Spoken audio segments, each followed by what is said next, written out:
오늘 말씀의 제목은 절호의 기회, 마지막 기회입니다. 우리 인생을 바꿀 만한 중요한 기회들이 찾아오곤 합니다.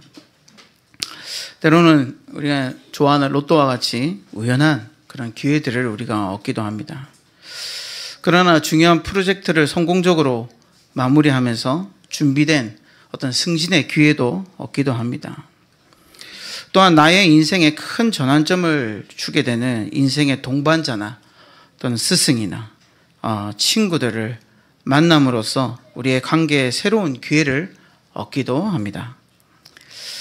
그리고 정신적으로나 신체적으로 건강을 잃고 또는 이혼, 퇴직, 사기 또는 파산 이런 인생의 위기를 경험하는 그 순간에 때로는 위기지만 또 다른 기회를 얻을 때도 우리가 있습니다.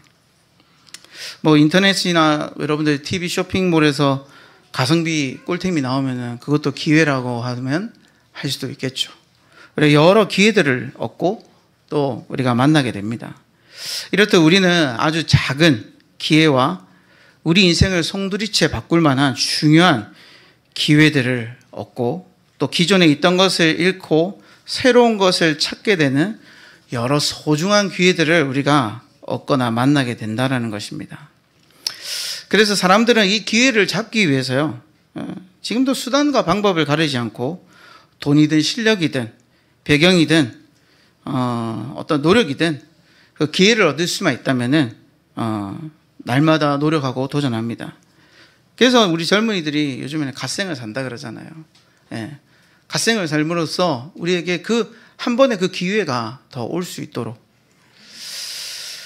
그러나 그 모든 기회가 누구에게나 주어지는 건 아닙니다. 많은 분들이 기회를 기회인지도 모르고 흘려보낼 때가 많이 있습니다. 또는 기회를 잡아야 할 순간에 기회를 잡을 만한 준비를 하지 못하는 경우도 많이 있습니다. 또는 기회를 바꾸지 못하여서 기회 속에 위기를 보는 분들도 있습니다. 이렇듯 우리는 기회였는지 기회가 아니었는지 알지 못하고 막상 기회가 왔어도 그 기회를 잡지 못하고 실패하고 흘려보낼 수 있다는 것을 우리가 알 수 있습니다. 반대로 위기나 실패인 것처럼 보이는데요, 조금만 관점을 바꿔보면 아주 중요한 소중한 기회이고 응답인 것을 우리가 알게 됩니다. 우리가 오늘 본문의 상황이 바로 그렇습니다. 바울은 오늘 위기 속에서 그리고 억울함 가운데 속에서 그는 기회를 붙잡으려고 애쓰는 모습을 보입니다. 바울이 이런 상황이 돌입할 수밖에 없었던 이유는 우리가 지난주에 우리가 같이 말씀을 나눴듯이 바울은 유대인들을 얻기 위하여, 유대인들의 마음을 얻기 위하여 야고보가 추천했던 정결 예식에 참석했었습니다. 그러나 이런 상황에서 이 바울을 시기 질투했던 또 다른 유대인들의 모함으로 말미암아 바울이 위기 속에 봉착하게 되는 거죠. 그래서 많은 유대인들이 바울을 죽이고자 바울을 성전 밖으로 끌고 나서 모질게 두드려 패는 겁니다. 그렇게 한참을 맞다가 이 천부장, 당시 예루살렘을 담당하고 있던 이 천부장과 함께했던 이 군대 무리들이 군사들이 와서 바울을 끌고 가죠. 바울을 그런 위기 속에서 끌고 가면서 바울은 자신의 이 기회를요, 이런 위기를 모면하거나 아니면 억울함을 풀 수 있는 변명의 기회로 삼은 것이 아니라 오히려 이 기회를 발판 삼아서요, 복음을 증거하는 기회로 삼는 것을 오늘 본문을 통해 우리가 보게 됩니다. 여러분들에게 만약에 좋은 기회가 온다면은 여러분들 어떻게 결정을 하시겠습니까? 분명히 우리는 그래도 하나님을 믿기 때문에 나에게도 유익하고 하나님에게도 유익한 선택과 결정을 하겠죠. 하지만 반대로 여러분들 위기가 오고 실패가 오고 억울함이 찾아왔을 때 여러분들은 그 상황을 어떻게 결정하시고 여러분들 그 상황을 바라보시겠습니까? 아마 우리는 하나님의 뜻보다 하나님의 계획보다 일단은 내 안위와 내 유익을 위해서 선택하는 경우가 다반사일 것입니다. 그런 것으로 우리는 선택을 하는 거죠. 제가 예전에 김해에 있을 때 저희 선교단 목사님께서 자기 자신의 이제 예수를 믿은 이 간증을 하시더라고요. 젊은 시절에 배 선장으로 계셨어요. 그래서 큰 돈을 버시고, 그래서 아주 나름 그래서 굉장히 그 지역에서는 상당히 영향력을 갖고 계셨던 분으로 살고 있으셨다 그러더라고요. 그런데 큰 위기가 와가지고 배도 잃고 가진 재산도 거의 다 많이 잃으셨다라고 하시더라고요. 또 아내 되시는 사모님이 그때 이제 교회를 나가서 이제 예수를 믿고 구원을 얻게 됐다라는 거죠. 자기도 이게 답답한 마음에 교회를 나가신 거예요. 하지만 예수를 믿었다고 해서 형편이 나아지거나 그러지는 않더라는 거죠. 위기가 기회로 바뀌는 그런 놀라운 순간이 일어난 건 아니라고 그러더라고요. 오히려 하루하루 더 원망되고 하나님을 믿었는데 내 상황은 좀 안 풀리고 하는 일마다 안 되는 일들이 계속 일어나니까요. 점점 마음에 절망만 쌓였다 그러시더라고요. 그리고 가정의 형편은 더 어려워지는 거죠. 자녀가 둘이나 있는데 어떻게 이 아이들을 키워나갈까 고민이 되는 거예요. 그렇게 어려운 상황 속에서 이제 죽는 것밖에 없겠구나 생각이 든 거죠. 그래서 마지막이다 생각하고 주일 예배를 이렇게 마음을 딱 담고 참여를 하셨다 그러더라고요. 그때 그 교회의 목사님의 말씀에 큰 은혜와 결단을 하게 됐다 그러시더라고요. 어떤 결단을 했냐? 이제 자기가 지금 이제 통장에 고작 400만 원밖에 없다라는 것을 이제 안 거죠. 그 당시에 벌써 한 30년 전이니까 그 목사님 나이로 보면 400만 원이면 상당한 돈이거든요. 근데 자기가 지금까지 번 돈에 비하면요, 조족지혈이에요. 있으나 없으나 마찬가지인 돈이죠. 그 400만 원 돈을요, 어차피 나 죽을 거 그래 하나님께 한번 던져보자라는 마음으로 하나님께요 모두 현금으로 뽑아갖고요 드린 거예요. 교회에다가. 이거 드리면 이제 먹을 게 없어요. 이제 자기가 뭘 할 수 있는 어떤 이 발판도 없는 거예요.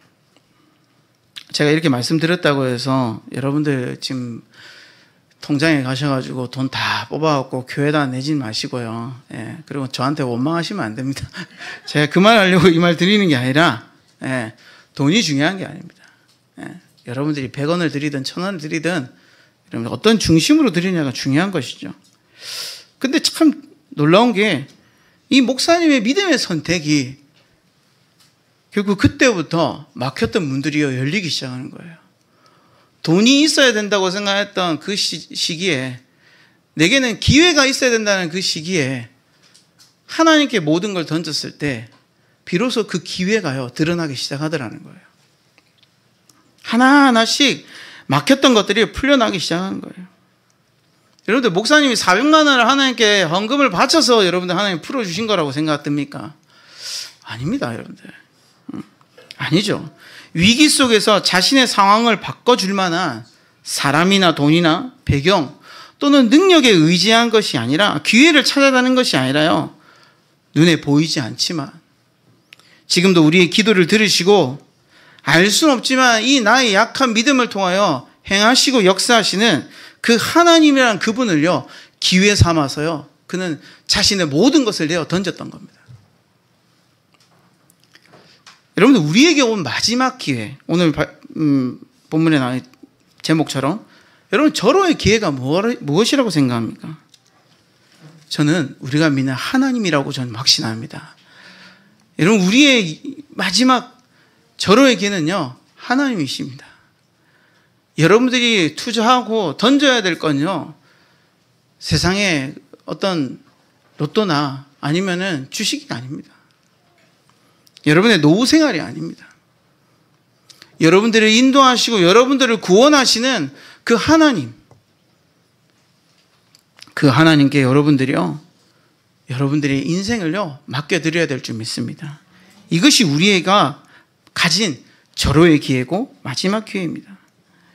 하나님이 저와 여러분들을 예수 그리스도의 십자가로 하나님의 자녀로 삼으시고 이 시대의 전도자로 부르신 것에 아멘 하십니까? 그렇죠. 여러분들, 우리는 하나님 부르셨어요. 이 위기 가운데는 이 시대 속에 하나님께서요 저와 여러분들을 전도자로 부르셨어요. 멸망을 향해 걸어가는 하나님이 없는 재앙과 같은 이 현장에요, 하나님께서 저와 여러분들을 세상살이라고 저와 여러분들을 부르셨습니다. 바울은 그런 위기 속에서요 다른 선택이 아니라요 하나님이 자기 자신에게 주신 이 가장 귀한 이 복음을 증거할 기회로, 위기 가운데 그는요 그 기회를 선택했던 것입니다. 이 성경에는요 이러한 기회를 붙잡고 전도자로 부름받은 수많은 믿음의 인물들이 있습니다. 그들이 어떻게 기회를 붙잡았는지 우리가 한번 확인해보고, 우리가 정말 하나님 말씀 안에서 저와 여러분들이 정말 하나님을 의지하며 하나님을 기회 삼아 하나님의 영광을 위하여 살아가는 저와 여러분들 될 수 있기를 축복합니다. 그래서 1번입니다. 우리 절호의 기회를 붙잡은 전도자. 그 첫 번째가 누구입니까? 우리가 잘 알다시피 믿음의 조상 아브라함입니다. 여러분, 믿음의 조상 아브라함은 어떻습니까? 오늘 히브리서 11장 8절에도 믿음으로 아브라함은 부르심을 받았을 때에 순종하여 장래의 유업으로 받을 땅에 나아갈새 갈 바를 알지 못하고 나아갔다라고 얘기하고 있습니다. 갈 바를 알지 못하고, 어디로 가는지도 모르고 어떻게 되는지도 모르고 어떤 상황에 맞닥뜨릴지를 모르는 그런 상황 속에서요 이 아브라함은요 순종했다라는 거예요. 여러분들 같으면 앞길이 캄캄한데 한 발이라도 내디딜 수 있겠습니까? 모르죠. 알 수가 없어요. 갈 수도 없고요. 선택할 수도 없습니다. 예. 이때 아브라함이 선택하는 이 선택은요 정말 위기 가운데 그냥 홀로 들어가겠다라는 결단이에요. 예. 지금처럼 여러분들 잘 닦인 국도가 있는 것도 아니고요, 그렇다고 주변에 뭐 내비게이션이 있어서 어디에 뭐가 있고 저게 있고 알지도 못해요. 자기 집을 떠나는 그 순간부터요 위기에 들어가는 것이 당연하다는 것처럼요 살아갈 수밖에 없어요. 산적들을 만날 수도 있고요, 마적들을 만날 수도 있고요, 또 위험한 맹수 앞에요 위험에 처할 수도 있어요. 주변에 우리가 뭐 호랑이나 사자나 이런 게 없잖아요. 그렇죠? 예. 위험한 일이 우리 주변에는 없어요. 근데 그때 당시에는요 도시를 떠나는 그 순간부터 위기예요. 문제투성이에요. 그런데요 아브라함이요 하나님의 말씀에 의지해서요 그 말씀에 순종해서 갈 바를 알지 못하고 나아갔다라는 거예요. 결국 아브라함은요 아브람 그 이름에서 유래되듯이 아브라함, 열방의 아버지가 됩니다. 모든 민족의 믿음의 조상이 됩니다. 여러분, 이번에 우리 모세 있지 않습니까? 모세는 어떻습니까? 출애굽기 3장에 호렙산 떨기나무 가운데 모세는 하나님을 만나죠. 하나님을 만난 모세는요 사실 그냥 늙은 할아버지일 뿐입니다. 가진 것도 없어요. 그냥 양식이에요. 그 화려했던 그 40년 전에 그 건장했던 애굽을 휘어잡고 애굽을 다스릴 수 있었던 그런 왕자의 자리에서 이미 내려온 지가 40년이 지났어요. 이미 애굽에서는요 잊혀진 존재입니다. 아무런 소망 없는 사람이에요. 그때 하나님께서요 모세를 찾아오셨어요. 모세를 이 떨기나무 가운데 그를 부르십니다. 아무것도 없고 의지할 것 없고 내세울 것 없고 기회라고는 조금도 얻을 수 없는 이런 미디안 광야에 있던 모세를 하나님이요 부르셨어요. 그리고 그를 하나님의 거대한 그리고 놀라운 장구한 하나님의 그 계획 속으로 그를 집어넣으십니다. 그때 모세는요, 다른 거 안 했어요. 하나님이 말씀하신 대로요, 순종했어요. 잠깐 자신의 연약함 때문에 하나님의 그 말씀에요, 의심하고 때로는 거부하는 척 했지만요, 결국 하나님께서요, 모세를 들어서요, 애굽의 이스라엘 백성들을 구원하는 이 출애굽의 역사 가운데 주인공으로 세우셨습니다. 여러분, 기드온을 보십시오. 기드온은 어떻습니까? 이 기드온, 우리가 잘 알다시피 기드온의 별칭이 뭔지 아시죠? 300 용사입니다. 예. 근데 기드온을 부르신 사사기 6장에서는요, 기드온은 사실 용사라는 면모를 볼 수 있는 부분이 없어요. 예. 당시 이 미디안에 있던 이 사람들이 이스라엘 백성들을요, 계속 공격했거든요. 노략질하고 이렇게 파종 때가 되면요, 흩어놓고, 또 추수때 되면요, 달려와서 곡식이라든지 양이라든지 그 사람들이 있는 걸 다 빼앗아 갔던 그런 족속들이에요. 그런 상황이 있던 때에 기드온은요, 자기의 이 밀, 자기가 수확했던 밀을 빼앗기지 않으려고 그 포도틀, 이 지면보다 좀 낮게 지어놓은 포도틀 안에서요, 밀을 까고 있는 거예요. 밀을 타작하고 있는 거죠. 그걸 보면은 어떻게 보이겠습니까? 그러니까 절박한 거예요. 두렵고 불안하고 절박한 상황인 거예요. 이거라도 빼앗기면은 먹고 사는 게 막막한 거죠. 그건 우리가 알다시피 기드온 300 용사가 아니라 어찌 보면은, 그렇죠? 아주 부끄러운 겁쟁이 기드온이 아닌가 싶더라고요. 근데 그런 기드온을요, 하나님이요, 부르셨어요. 하나님의 부르심에 자신의 처지와 상황, 그리고 무력함을 생각하면서 하나님의 그 부르심을 의심의 눈초리로 보면서 자기에게 표징을 보여달라고 그래요. 그때 하나님께서 기드온이 준비해온 국과 염소고기와 무교봉을 바위 위에서요, 아무것도 없이 불태우시는 것을 그가 경험하게 됩니다. 그때 기도는요, 하나님께서 자기와 함께하고 계신다는 사실을 깨닫게 돼요. 그 부르심 앞에 온전히 순종함으로써 그 말씀대로요, 이스라엘 안에 있는 모든 우상을요, 타파하고, 그리고 이스라엘 백성들을 그렇게 괴롭혔던 미디안 군사들요, 완전히 박살내는 큰 승리를 얻게 되는 용사 기드온이 되게 됩니다. 이사야 선지자도 우리가 알다시피 이 우시야 왕이 죽을 때 하나님이 이사야를 부르셨어요. 이사야는 하나님의 영광을 대면하면서 그 자신이 얼마나 추악하고 더럽고 부정한 자인지를 깨닫게 돼요. 그때 이사야가 말을 합니다. 자신은 부정한 사람이라고, 자신은 망하게 되는 사람이라고. 그때 하나님께서 그의 죄를 사하시고 이사야 앞에서 독백처럼 말씀하세요. 뭐라고요? 내가 누구를 보내며 누가 우리를 위하여 갈고, 이 타락하고 우상 가득한 이 이스라엘 현장에 하나님의 말씀을 들고 갈 한 사람을 하나님 찾으시는데 누구를 보내야 될까? 내가 누구를 찾냐? 우리를 위해서 누가 갈 수 있냐? 그때 이사야가 대답하지 않습니까? 주님, 내가 여기 있나이다. 나를 보내소서라고 합니다. 이사야는 하나님의 부르심에 전적으로 화답하면서요, 절호의 기회를 붙잡게 됩니다. 마지막 우리 5번째 베드로가 나오죠. 요한복음 21장에 예수님께서 베드로를 찾아오세요. 이미 우리가 다 알다시피 예수님은 3번이나 부인해서 염치 없이 주님 앞에 설 수 없었던 베드로가 갈릴리 바닷가에 가 있을 것을 이미 아셨어요.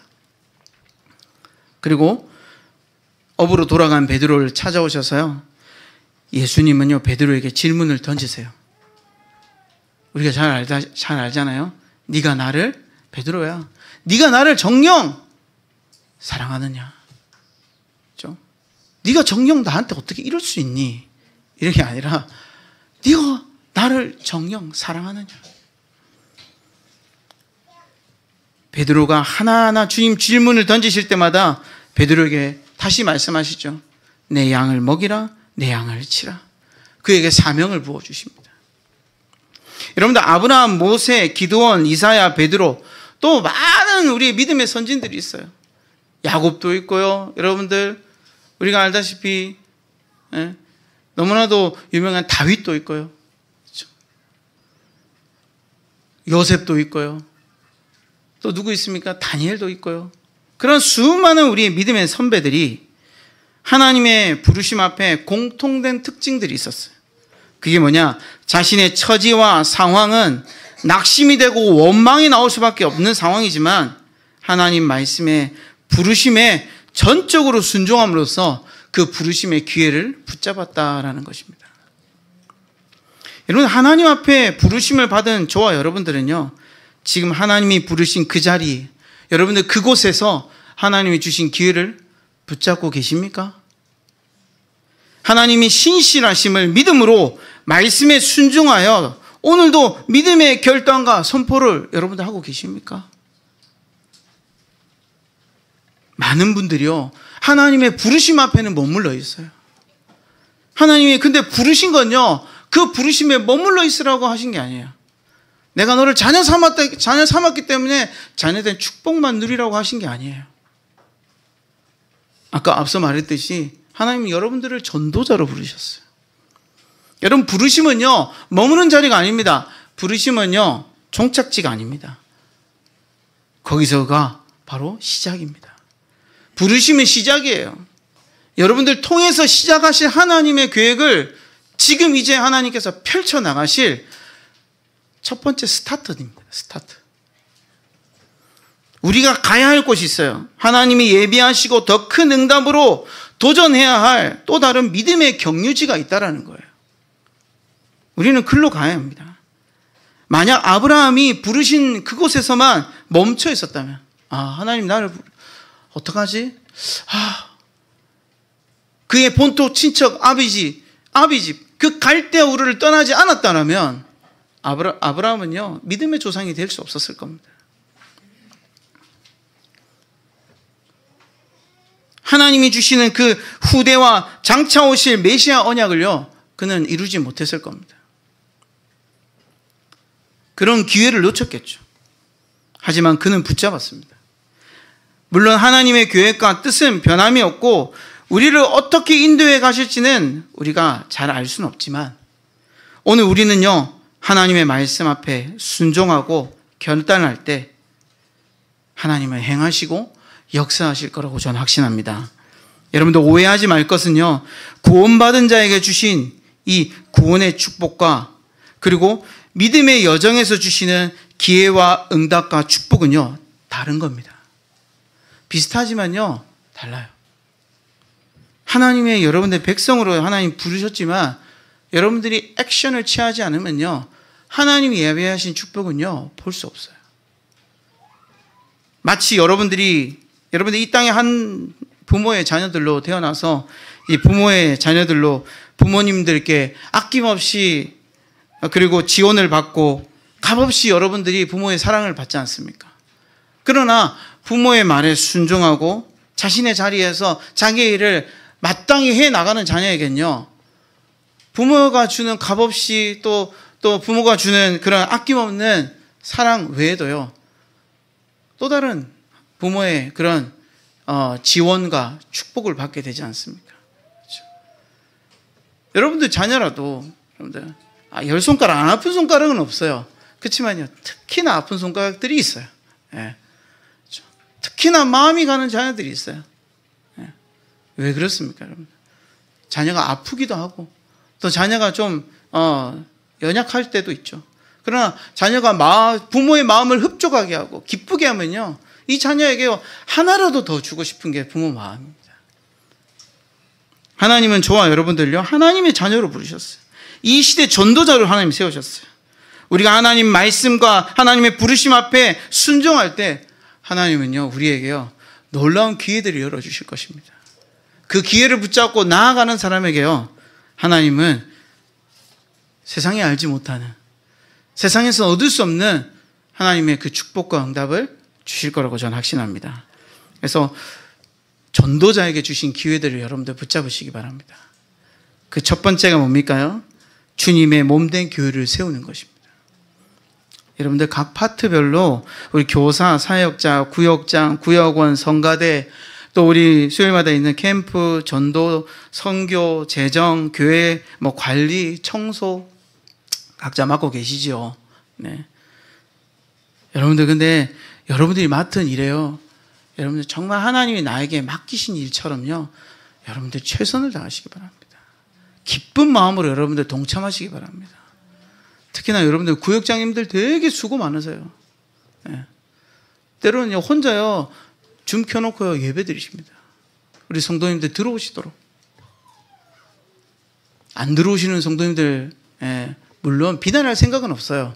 저도 가끔 안 들어가거든요. 네. 여러분들 근데요 하나님이 여러분들요 이 교회에 그리스도의 몸된 교회 공동체로 부르셨어요. 나 하나쯤 괜찮아 이렇게 생각하면요 이 교회의 몸은요 유지될 수 없어요. 교회는 무너질 수밖에 없습니다. 교회가 안 무너지는 것 같습니까? 무너집니다. 여러분들 공동체예요. 네. 여러분들 한 사람이 정말 그리스도의 제자로서 맡은 바 여러분들 구역원들로서 구역장님의 말씀에 잘 따라주시고 구역 예배에 꼭 참여하시고 또 교회에 여러분들 어떤 사역이 있으면요 너무 급한데 굳이 막 피를 철철 흘려가면서 교회 오실 필요는 없잖아요. 그렇죠? 올 수 있는 기회가 되신다면요 오셔서요 같이 함께 동참해 주시고 같이 기도해 주시고 같이 여러분들이요 힘을 써 주시면요 이 교회가요 세워질 수 있는 겁니다. 여러분 이게 기회입니다. 여러분들 다른 게 기회가 아니에요. 세상에서 여러분들 많은 기회들을 얻지만요 그 기회는요 하나님 나라에는요 아무 소용 없습니다. 하나님 나라에서는요 그런 것을 기회로 보지 않습니다. 그리고 두 번째로요 하나님 나라에는 하나님 나라를 모든 곳에서 여러분들이요 확장해 나가셔야 됩니다. 여러분들 개인, 가정, 직장, 교회, 학교, 학원, 여러분들 지역, 나라 모든 만남 가운데 속에서도요 여러분들이 그리스도의 제자로 빛과 소금의 역할을요 여러분들 감당하면서 여러분 통해 복음의 빛이 비춰질 수 있도록요 도전하셔야 돼요. 개인 전도 여러분들 꼭 회복하시기 바랍니다. 그리고 개인 삶 오늘 여러분들 꼭 여러분들이 회복해 보시기 바랍니다. 이게요 하나님의 나라를 확장하는 응답이에요. 그 시간표가 여러분들에게요 이미 와 있어요. 그게 여러분들 지금 기회예요. 하나님이 기회를 계속 주시는 거예요. 그리고 마지막 세 번째로요 주님의 재림을 기대하고요 여러분들 준비하시기 바랍니다. 주님 언제 오실 줄 모릅니다. 주님은 그러나 곧 오실 것임을 우리에게 약속하셨고 그분은 심판주로 이 땅에 오실 겁니다. 그리고 말씀하셨어요. 선악간에 그 몸으로 행한 것을 그리스도의 심판 앞에 우리가 판단받게 될 것입니다.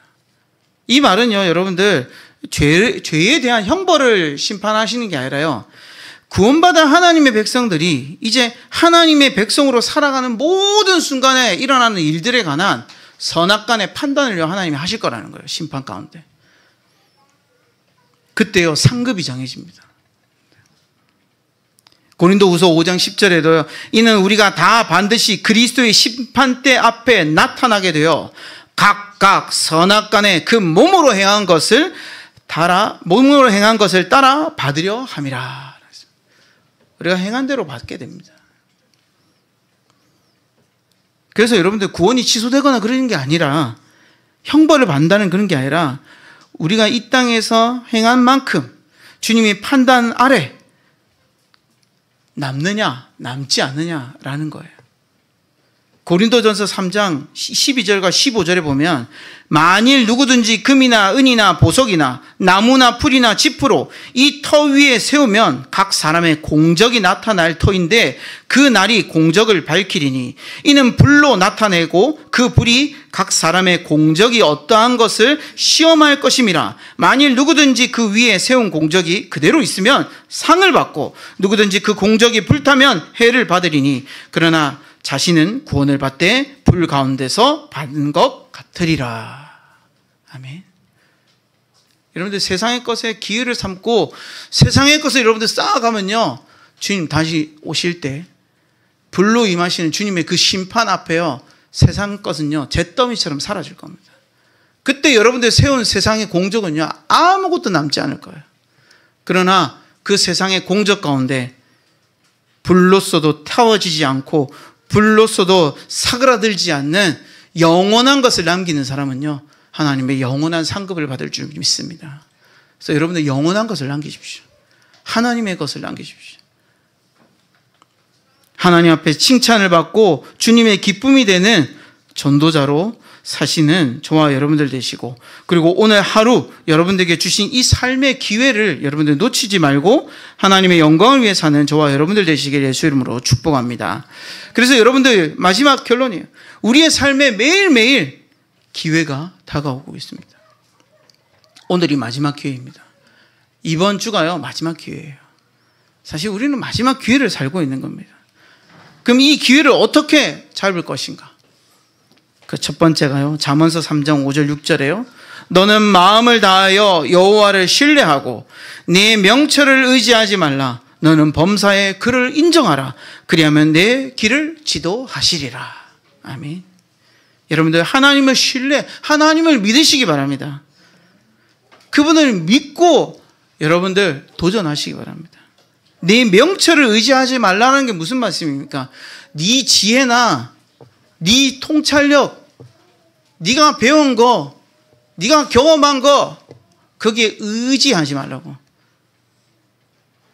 사용하지 말라는 말이 아니라요, 그거에 온전히 신뢰하지 말라는 거예요. 여러분들이 갖고 있는 지혜를 의지하지 말라는 거예요. 누구를 의지하라고요? 하나님을 의지하라는 거예요. 하나님을. 물론 우리에게 지혜가 필요하고요, 경험도 필요하고요, 통찰력도 있어야 됩니다. 그러나 여러분들 하나님을 믿으시기 바랍니다. 하나님이 여러분들 지도하실 것입니다. 그래서 에베소서 5장 15절과 16절에 그런즉 너희가 어떻게 행할지를 조심하여 지혜 없는 자와 같이 하지 말고 오직 지혜 있는 자 같이 하여 세월을 아끼라. 지혜 없는 자가 어떤 사람입니까? 어둠에서 일하는 자, 영적으로 잠자는 자를 말합니다. 영적으로 잠자지 마시고 어둠의 일에 여러분들 즐거워하지 마시고 어떻게 해요? 지혜 있는 자처럼. 지혜는 누굽니까?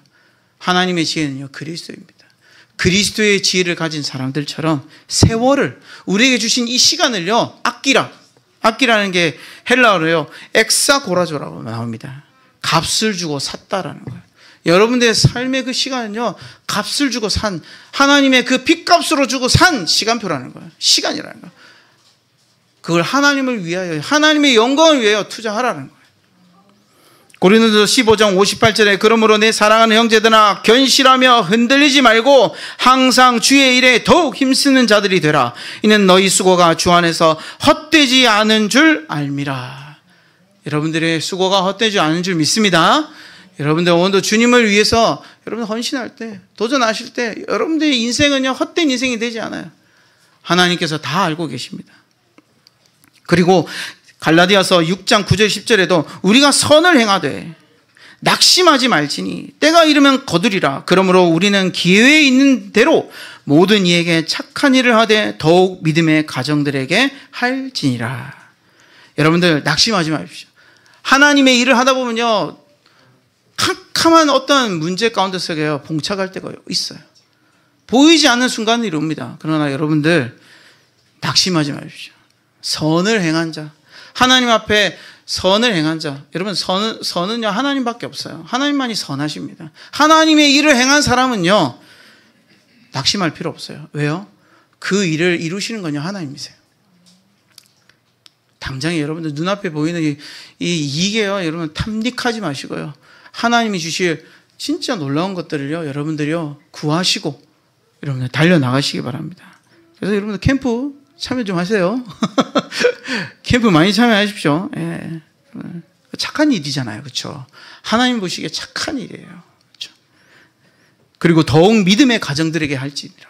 그렇죠? 우리 가운데 같이 함께 하시는 분들을 여러분들 기도하시고 여러분 서로 격려하시고 서로 중보로 기도해 주시고 꼴보기 싫은 사람이 있을지라도요. 한 번 더 보시면서요. 예, 얼굴 쓰다마 주시면서 축복받을 놈 하면서요. 축복해 주시고. 저는 우리 신 목사님 보면서 축복받을 놈 이렇게 합니다. 아마 지금 저기서 막 타자 치면서 깔깔깔 웃으실 건데, 예, 이제 둘이 투닥거릴 때가 많거든요.